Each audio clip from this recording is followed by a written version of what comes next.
could handle it in almost infinite ways. It's a game that is sophisticated well beyond its years. Yeah. Like, I wouldn't expect something with this level of intelligence to come out for 5 to 6 years. Yep. We could probably do a whole episode on it, but we do have some other nominations to talk about. We got 2 more to go through. Let's get rid of the rest of these. So next up is Resident Evil 4, published by Capcom. This game is awesome. I played this game. I never played the original Resident Evil, so I was able to play this. This game rocks. Like, I don't know how else to describe it. It's like if you played through an action movie, like an 80s action movie. And it is scary. There were some parts where the volume had to go down and the lights had to come on. But overall, you have like a million guns, so you feel like you're in control. It's less of you're running from the monster, more like you're running to the monster to shoot it. Some highlights. This remake of the classic game has been praised for its impressive graphics, audio, and revamped gameplay mechanics, while retaining the core mechanics of the original and introducing new features and expanded content. Yeah, like I said, I never played the original, so I can't really speak to that. But I've played this game and finished it, and I absolutely loved it. I'm glad it got a nomination. I know some people are maybe a little bit perturbed by that because it's a remake, but if you play the game, it really is a remake. It is different from the original, and from what I've seen, it is its own game, and it stands on its own. I really think it does, and I highly recommend it if you're, if you like action games, because it is more of an action game than it is a survival horror game. And if you like 80s movies, because it feels like that. There you go. Have you played any Resident Evil? I played Resident Evil time ago on like a PS2 when it first came out, or if it goes back that far. Again, I don't like dark games. Yeah. So that's Resident Evil. Right. It's not one that I've ever really jumped on. Yeah.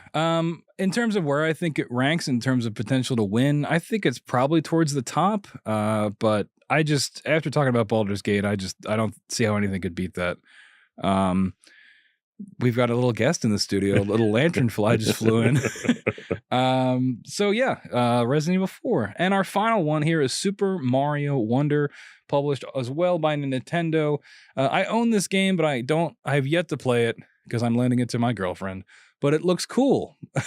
It looks cool. The sacrifices we must make. I know. Highlights. This game is celebrated for its control mechanics, animation, expressive characters, innovative level design, and dynamic audio. Is it? All right. Dynamic audio. I guess. It features new power-ups and a fresh visual design that breaks from the traditional Mario aesthetic. And that's really, so many people for years were asking for this 2D Mario, these 2D Mario games to get a visual not upgrade, but a visual change. And that's what we got in this game. I mean, this doesn't look like other Mario games, which is, I think, a big reason why it's such a standout. I'm looking forward to it.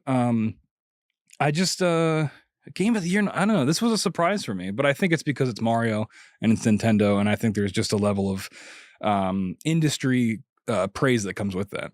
Well, and correct me if I'm wrong, with this looks suspiciously like a standard Mario platformer. Well, yeah. With really nice graphics. It does look very pretty. They added a bunch of new power-ups and stuff. From what I've heard from people that have played it, it's not as... it didn't break the mold as much as people wanted it to. I think a lot of people were just hungry for a, just full send it, just do something different. Oh, he's on me now. I flicked him. Now he's knocked out somewhere. Sorry about that. But yeah, I think it wasn't quite the property shakeup people were looking for.